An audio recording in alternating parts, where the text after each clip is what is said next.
सिद्धेभ्यः ॐ नमः सिद्धेभ्यः।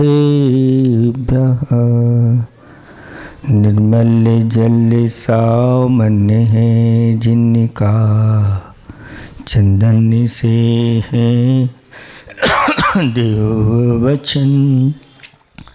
अक्षत सम अक्षत है श्रद्धा सुमनो सा सुंदर है तन। नैवेद्य चरित्र ज्ञान है दीपक। नैवेद्य चरित्र ज्ञान है दीपक। वसु विधि करते धूप दहन। ध्यान सुफल है अर्घ समाधि। मुनिवर तुमको नित्य नमन। अनर्घ पद को पानी गुरुवर। मेरा अर्घ समर्पित है। एक जीवन क्या सौ सौ जीवन। गुरुवर तुम्हें समर्पित है। ऋषिवर तुम्हें समर्पित है। देवादिदेव 1008 कैवल्य कमलापति आदि ब्रह्मा आदिनाथ भगवान की। देवादिदेव 1008 चैतन्य चमत्कारी चिंतामणि पारसनाथ भगवान की। देवादिदेव 1008 वर्तमान शासन नायक महावीर भगवान की। परम पूज्य 108 आचार्य प्रवर गुरुवर श्री विद्यासागर जी महामुनिराज की। 3,9 करोड़ मुनिराजों की। समोषण महामंडल विधान की। परम पूज्य मुनिवर श्री विमल सागर जी महाराज की। समस्त मुनि संघ की। धर्म स्नेही बब्बात्माओं, आप लोग वैराग्य भावना पढ़ते हैं। उसमें एक पंक्ति आती है, पुण्य उदय जिनके तिनके भी नाही सदा सुख साता। जिनका ऐसा पुण्य का उदय है कि जो महापुरुष के रूप में जिनका जन्म हुआ है, फिर भी उनको सदा साता का उदय नहीं रहता। और ऐसे महापुरुषों के लिए भी जब कर्म उदय आता है, घोषणा कर दी गई है कि कल सुबह राज अभिषेक राज तिलक होना है। और सुबह सुबह घोषणा परिवर्तित हो गई कि तुम्हारे लिए 14 वर्ष का वनवास दिया जा रहा है। कब कैसा कर्म उदय में आ जाए भरोसा नहीं है, क्योंकि हमने पूर्व में ऐसे ही संचित कर्म अपने अंदर बिठा के रखे हैं और वह कूड़ा कोड़ी सागरों तक उदय में आते रहते हैं। कब कौन सा कर्म उदय में आ जाए कह नहीं सकते। इसलिए कहा है कि बुरे से बुरे के लिए तैयार रहो।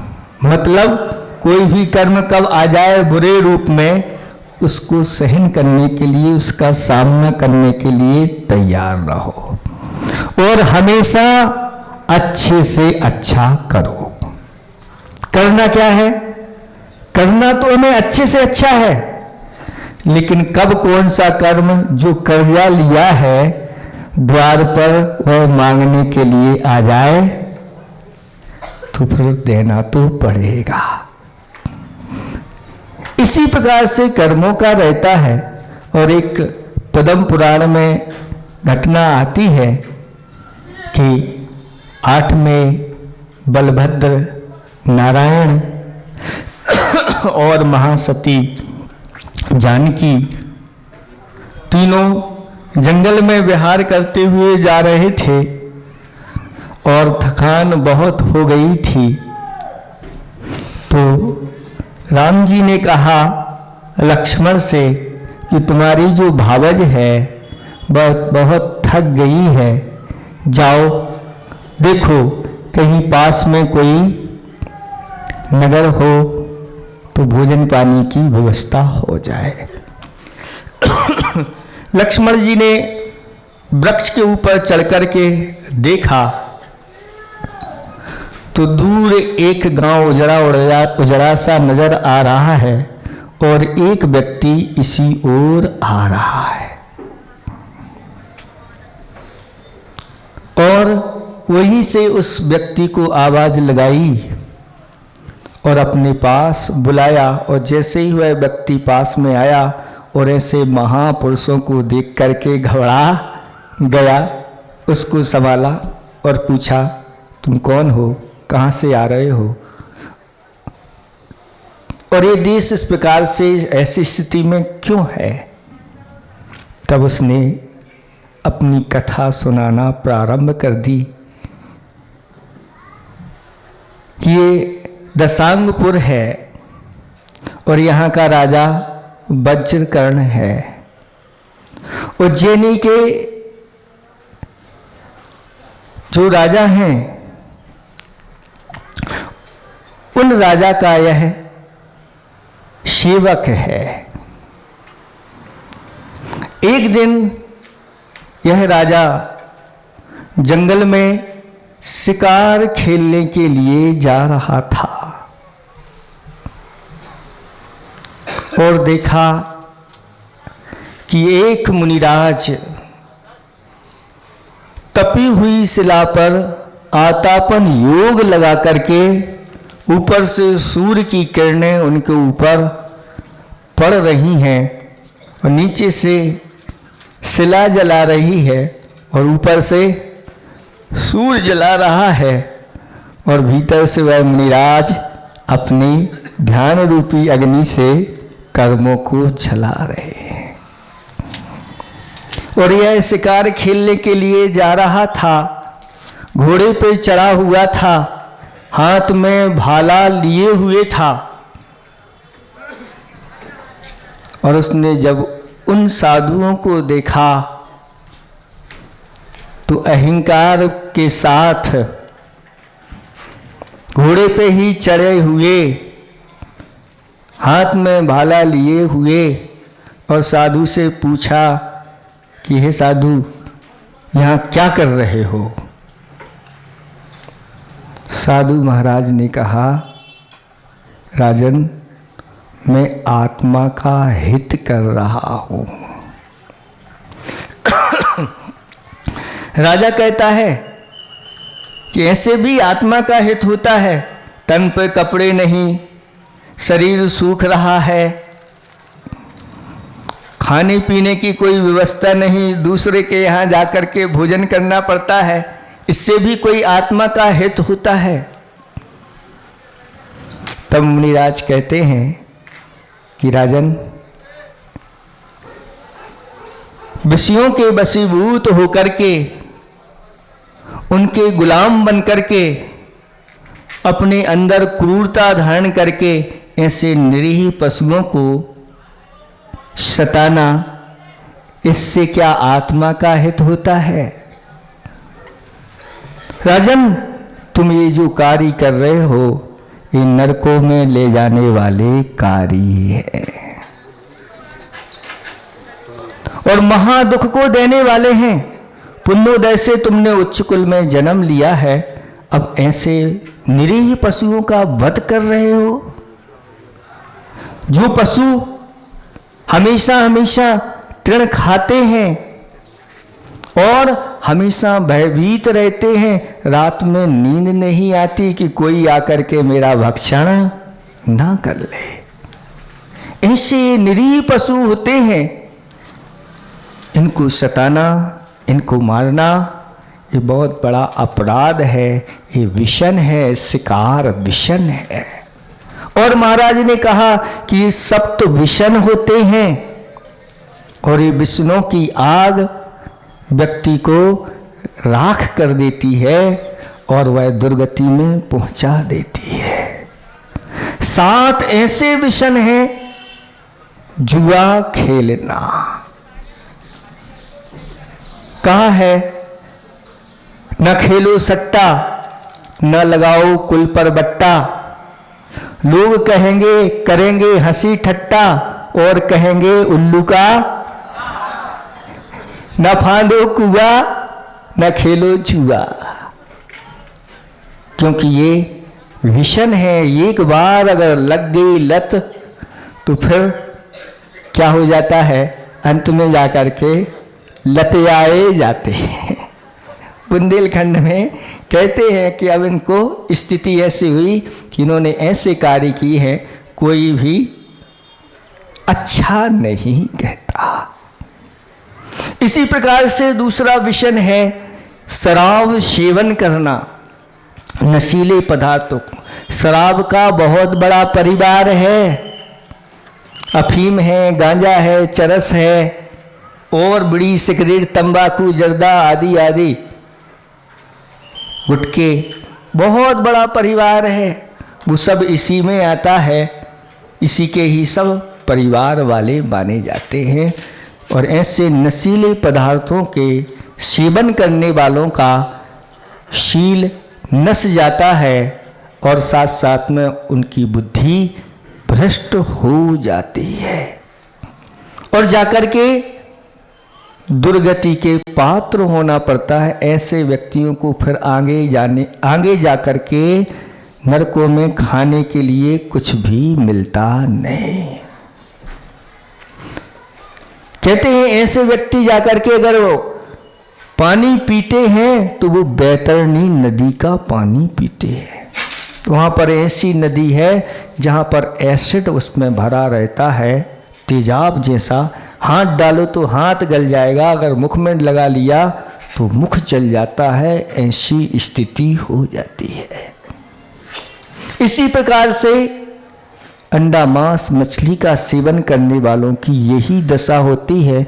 नरकों में एक नारकी दूसरे नारकी के शरीर को निकाल करके और उनके मुख में डालते हैं। अगर मुख नहीं खोलते तो संसी से फाड़ करके उनके मुख में उन्हीं का ही मांस काट करके डाला जाता है। ऐसी स्थिति होती है। जो जीवों को सताते हैं वहाँ कड़ाही में उन नारकियों को डाल करके पकाया जाता है। ऐसी स्थिति हो जाती है और उन दुखों को असंख्यात वर्षों तक सहन करना पड़ता है। वहाँ से निकलने का कोई रास्ता नहीं है। इसी प्रकार से ये शिकार भी एक विषय है जो मनोरंजन के लिए ऐसे प्राणियों का घात करते हैं। आज लोग शिकार तो नहीं करते जंगल में जाकर के, लेकिन घर में बैठे बैठे ही, दुकान में बैठे बैठे ही, एक कोने में बैठे बैठे शिकार करते रहते हैं। कैसे करते हैं? तो मोबाइल हाथ में रहता है और मोबाइल में ऐसे गेम्स रहते हैं जो गेम्स हिंसात्मक होते हैं और बैठे बैठे ही भाव उनके क्रूर हो जाते हैं। जैसे पबजी है, ये पबजी नहीं है, ये पाप जी है। क्या है? पाप जी। ऐसे हिंसात्मक जितने भी गेम्स होते हैं वो सब पाप जी हैं, यानी पाप को बढ़ाने वाले हैं, पापों के सरदार हैं और विषण की कोटि में आते हैं। बच्चे लोग, बच्चियां लोग जो हैं ले लेते हैं, उन्हें पता नहीं जैन कुल में इस प्रकार के कार्य नहीं किए जाते हैं। इस प्रकार के इन विष्णु से, सप्त विष्णु से बचना चाहिए और राजा को इस प्रकार से समझा रहे हैं मुनिराज। और राजा की समझ में धीरे धीरे सब आने लगा और धीरे धीरे वह नम्र हो गया। अभी घोड़े पे चढ़ा हुआ था, घोड़े पर से उतर गया और उतर करके भाले को फेंक दिया और घुटनों को टेक दिया और मस्तक झुका दिया। अहो आज मैंने ऐसे निर्ग्रंथ महामुनिराज तपस्वी के दर्शन कर लिए जो कैसे हैं। विषया सा वसाती तो निरारंभो परिग्रह, ज्ञान ध्यान तपो रखता तपस्वी सा विशस्यते। ये तो इतना कहने पर हुआ है, आज भी इस पंचम काल में भी ऐसे अतिशय देखे जाते हैं। गुरुदेव का एक संस्मरण पड़ा, अथवा हम लोग नैनागिर में गए थे और वहाँ के जो मैनेजर थे वो आज भी वहाँ पर हैं, आए और उन्होंने बताया कि आचार्य भगवंत 77 या 78 की बात होगी। उस समय आचार्य भगवंत गर्मियों का समय अथवा बरसात चतुर्मास भी हुआ है, अष्टमी चतुर्दशी को उपवास करते थे और उपवास करके सिद्ध शिला पर जा कर के और ध्यान लगा करके बैठ जाते थे। एक दिन आचार्य भगवंत ऐसे ही ध्यान में बैठे थे, वहीं एक पास में एक गांव है, उस गांव के एक रावजू थे। वो 100 बंदूकों के माध्यम से, उनके पास 100 बंदूकें थीं, शिकार करने के लिए वह जाते थे। और एक दिन वह शिकार करने के लिए जंगल में गए और एक हिरण का पीछा करते हुए जा रहे थे और वह हिरण भागता हुआ, उसने देखा कि यहाँ पर आचार्य भगवंत ध्यान में ये साधु महाराज बैठे हैं, तो जाकर के उनके पीछे खड़ा हो गया और वह आ रहे थे और उन्होंने देखा और देख करके आश्चर्यचकित हो गए कि इस हिरण के पास भी इस प्रकार की बुद्धि है कि मेरा बचाव कहाँ पर होगा। आचार्य भगवंत ध्यान में लीन है और वह हिरण आचार्य भगवंत के पीछे खड़ा हुआ है और इधर यह विचार करने लगा, अहो ऐसे समय में ऐसी तरुण अवस्था और ये त्याग तपस्या, और कहाँ मैं पापी जो ऐसे जीवों को सता रहा हूँ। और भीतर ही भीतर इस प्रकार का अंतर्द्वंद चलने लगा और वह गुरुदेव की मुद्रा को देख करके ऐसा प्रभावित हो गया कि आचार्य भगवंत के सामने ही उसने संकल्प ले लिया कि मैं आज से शिकार नहीं करूँगा। ये आचार्य भगवंत को पता नहीं है, वो तो ध्यान में लीन है और यह त्याग करके चला गया। और जब गुरुदेव के प्रवचन आदि होते तब वह आता और फिर इस प्रकार की जब चर्चा हुई तो उसने बताया कि ऐसी ऐसी घटना घटी थी, आज उस दिन से मैंने आज शिकार का त्याग कर दिया। ऐसे ही उसने भी सब विष्णु का त्याग कर दिया और गुरु महाराज से धर्म का उपदेश सुना और उपदेश के फलस्वरूप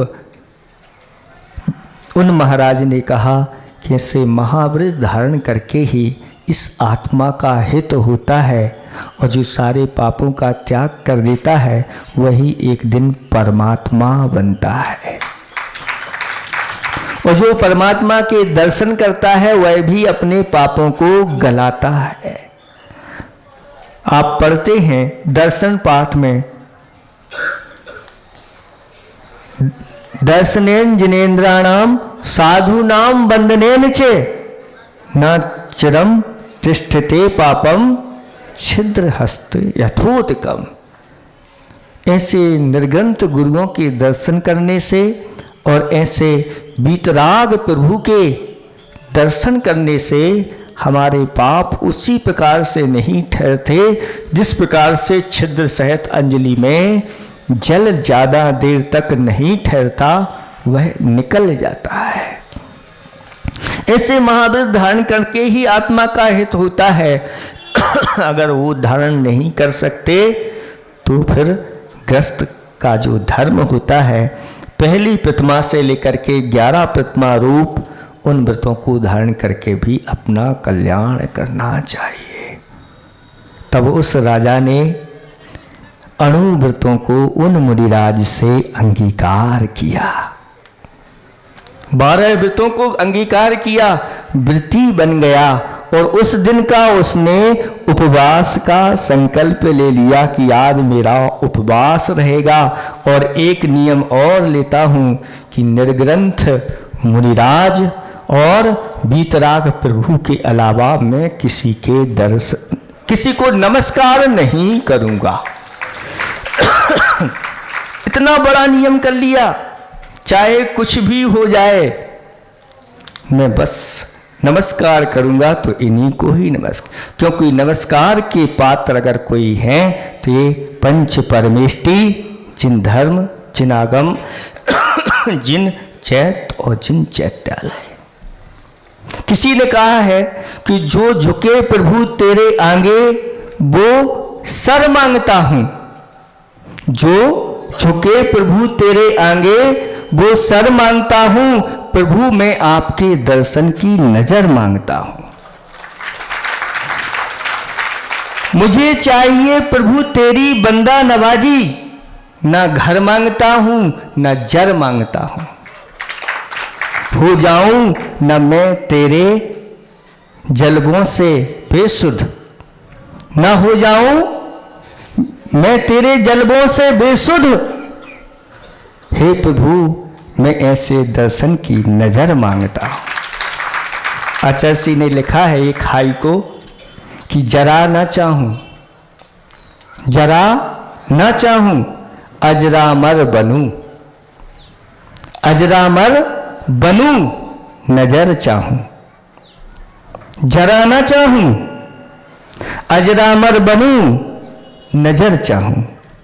मैं जरा नहीं चाहता, जरा माने थोड़ा भी नहीं चाहिए, मुझे कुछ नहीं चाहिए, और जरा माने बुढ़ापा भी मुझे नहीं चाहिए। अजरामर बनूं, अजर बनूं, अजर यानी बुढ़ापे से रहित बनूं, और अमर यानी मृत्यु से रहित बनूं। ऐसी नजर चाहूं, यानी ऐसी मैं दृष्टि चाहता हूं भगवान, और मुझे आपसे कुछ नहीं चाहिए। और उसने नियम ले लिया संकल्प लेकर के, और उस दिन उसने वहीं पर, महाराज तो चले गए, वहां से उठ करके उसने रात्रि वही व्यतीत की। और जो साथी थे दूसरे दिन वहीं पर शुद्ध भोजन तैयार किया, और शुद्ध भोजन तैयार करके पालना करना थी। उसके पूर्व में ही अतिथि के सत्कार में वह खड़ा हो गया, और वही मुनिराज आकर के परगाहन भी उनका हो गया। गदगद भावों से उनके लिए आहार दान दिया, और आहार दान दे करके वापस अपने घर आ गया, दशांगपुर में आ गया। और जब वह उज्जैनी के जो राजा थे उनके पास गया, तो उसने विचार कर लिया था कि अभी तो हम अपने स्वामी के लिए जाकर के नमस्कार करते थे, और अब जाएंगे और अगर नमस्कार नहीं करेंगे तो ये रुष्ट हो जाएगा। विचार बना और एक स्वर्ण की अंगूठी तैयार की, और उसमें रत्नमयी मुनि शोभितनाथ भगवान को विराजमान कर और अंदर की साइड में करके, और राजा के पास जाकर के मुनि शोभितनाथ भगवान को तो मन में ही नमस्कार कर लिया और जाकर के बैठ जाता। बहुत दिन हो गए, किसी ने देख लिया कि ये राजा को नमस्कार, और राजा के लिए बता दिया गया। राजा को जब पता चला तो राजा रुष्ट हो गया, और रुष्ट हो करके खबर भिजवा दी गई कि उसको बुलाया जाए और वह मुझे आकर के नमस्कार करे।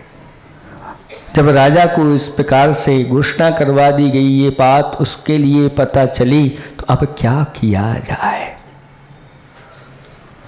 जो है आने के लिए तैयार नहीं हुआ और अपने ही किले में ऊपर जाकर के अपनी सुरक्षा कर ली। इधर उज्जैनी के राजा ने उसके ऊपर चढ़ाई कर दी और चढ़ाई करने के बाद स्थिति ऐसी बनी कि उस सारे के सारे गांव को उजाड़ दिया, लेकिन अभी अंदर किले में प्रवेश नहीं कर पा रहा है और ये स्थिति बनी हुई है। और वह वहाँ का जो राजा है जिसने मुनिराज से व्रत लिए थे, ऊपर बैठा हुआ है। तभी इतनी ये सारी घटना सुना दी गई राम लक्ष्मण के लिए, सीता जी के लिए, उस व्यक्ति ने, और लक्ष्मण जी से कहा कि जाओ देखो भोजन आदि की व्यवस्था हो तो कुछ करो। उसने सुना दी। उसके लिए रामचंद्र जी ने उसमें लिखा हुआ है कि एक रत्नमयी सूत्र, हार वगैरह जो भी हो वो उतार करके उसके लिए दे दिया। वह खुशी खुशी वापस चला गया। और जब लक्ष्मण जी उस नगर में प्रवेश करते हैं और जो राजा की छावनी आदि थी बाहर, वहाँ से निकलते हैं, लोग रुकते हैं, निकलते जलते जाते हैं, आगे बढ़ते चले जाते हैं और जाकर के जहाँ वह राजा, वहाँ दशांगपुर का जो राजा था जिसने व्रत लिया था, वहीं पर पहुँच जाता है और लोग पूछते हैं आप कौन हैं। तो लक्ष्मण जी कहते हैं मुझे कुछ भोजन पानी की आवश्यकता है। उसी समय उस वृत्ति के लिए जो राजा वृत्ति बन गया था, सुंदर अच्छा सुस्वादु सरस ऐसा भोजन तैयार करके वह भोजन करने के लिए ही बैठा था। इतने में अतिथि आ गया और पूछा ये कौन है, कहाँ से हैं। तो कहा कि ये भोजन चाहिए है। तो अपना सारा भोजन लक्ष्मण जी को दे दिया और कहा कि लो। तब लक्ष्मण जी कहते मैं यहाँ नहीं करूँगा, मेरे भाई और भावज हैं, वहाँ जाकर के मैं। और लक्ष्मण जी गए और तीनों ने जब मिलकर के भोजन किया तो भोजन इतना स्वादिष्ट और इतना उत्तम था कि सभी तीनों के तीनों तृप्त हो गए। और रामचंद्र जी कहने लगे कि लक्ष्मण, ये भोजन सामान्य भोजन नहीं है, कोई वृत्ति ने ही इस प्रकार से अतिथि सत्कार किया है। और जिन्होंने इतना अच्छा भोजन किया है, जाओ और उस राजा की मदद करो। और लक्ष्मण जी गए और अकेले ही पूरी सेना को परास्त कर दिया और उस राजा को पछाड़ करके हाथ में बांध करके और कहा कि जाओ अब वज्रकर्ण ही तुम्हारे लिए बचाएगा।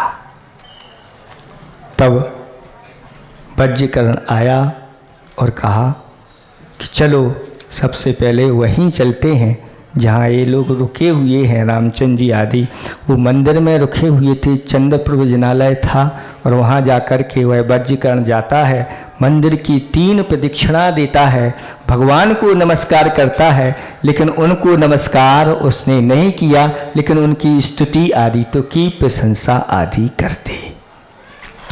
और बलभद्र ने भी देख लिया कि ये वास्तव में सच्चा जिनेंद्र भगवान का भक्त है जो कहीं सिर नहीं झुकाता। इसने वीतराग भगवान को ही सिर झुकाया है और यह सम्यक दृष्टि है। और इस दृश्य को देख करके जिस राजा ने चढ़ाई कर दी थी और कहा कि अब वज्रकर्ण जो कहेगा वही इसके साथ किया जाएगा, तो वज्रकर्ण तो वृत्ति बन चुका था, बदल चुका था, पूरा जीवन उसका बदल गया था।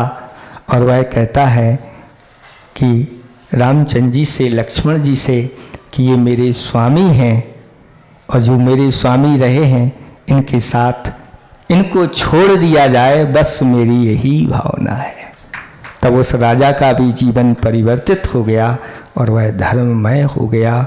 इसलिए आचार्य भगवंत कहते हैं कि निरंतर ऐसे ही पुण्य का संचय जिनेंद्र भगवान की भक्ति पूजा आराधना दर्शन करके निरंतर करते रहना चाहिए। और ये सिर अपना जहाँ कहीं भी नहीं झुके, जहाँ गए वहीं झुका दिया। पहले देखो कि वीतराग हैं कि नहीं, देखो निर्ग्रंथ हैं कि नहीं, 9 देवताओं में इनका नंबर आता है कि नहीं। अगर आता है तो फिर सिर झुकाने में किसी प्रकार का कोई संशय नहीं करना, और नहीं तो कहीं नहीं झुकाना। क्योंकि आचार्य भगवंत कहते हैं कि ये बहुत पुण्य उदय के माध्यम से हमें जैन कुल मिला है। अगर इसको हमने सुरक्षित कर लिया, विष्णु से हम दूर रह गए। और भी हम एक आपको बताना चाह रहे हैं, कई लोग विष्णु का सेवन करते हैं और विष्णु का सेवन करते हुए आकर के श्री जी को उठाते हैं, उनका अभिषेक आदि करते हैं। बंधु, ऐसा कभी नहीं करना चाहिए, नहीं तो बहुत पाप का संचय डबल हो जाता है। क्योंकि शास्त्रों में लिखा हुआ है कि जो विष्णु हैं उनके लिए सबसे पहले विषण का त्याग करना चाहिए, तब श्री जी को हाथ लगाना चाहिए।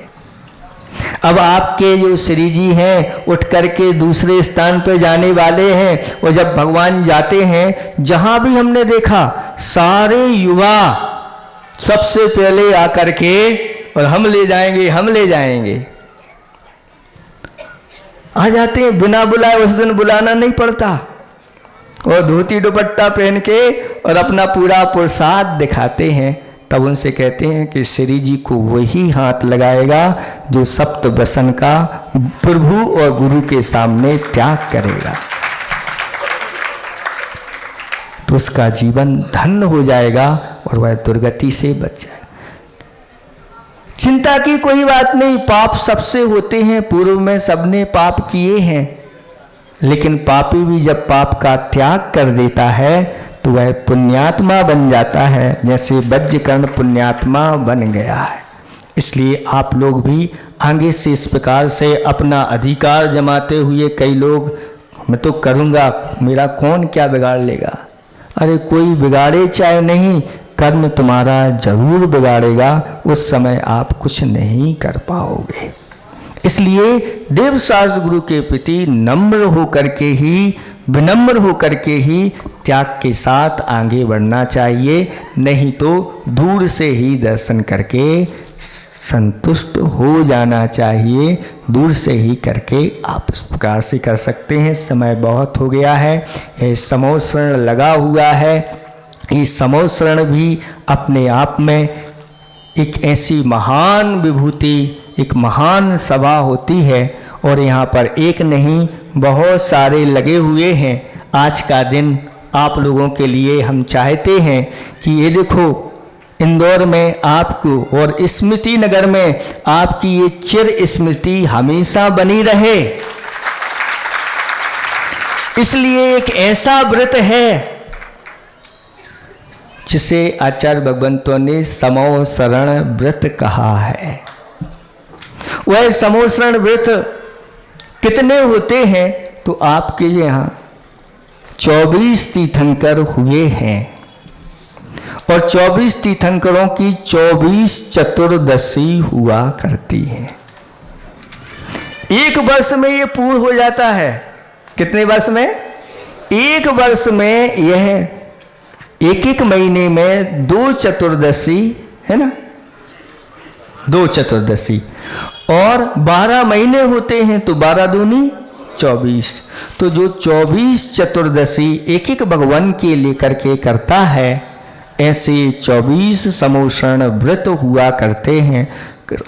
शास्त्रों में वर्णन आता है कि जो ऐसे 24 समोसरण व्रत करता है, वह एक दिन साक्षात समोसरण में जाकर के भगवान की पूजा आराधना करता है, और परंपरा से उसके लिए भी ऐसा पुण्य संचय करता है कि एक दिन उसका भी समोसरण लग जाता है। ऐसी महिमा इस व्रत की है।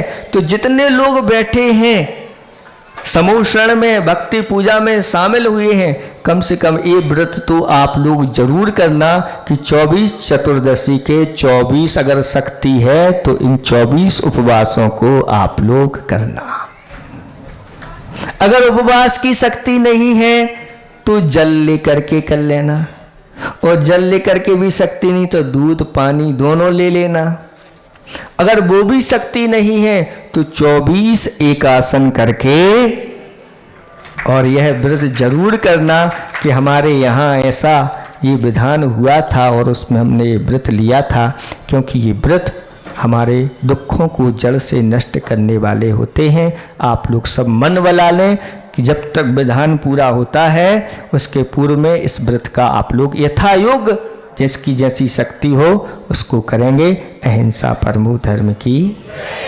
और इसी के साथ जब हमारे बड़े भगवान अस्थायी वेदी पर विराजमान होंगे उसके बाद प्रथम पर्व महावीर जयंती हम मनाएं, तो हमारी ऐसी भावना है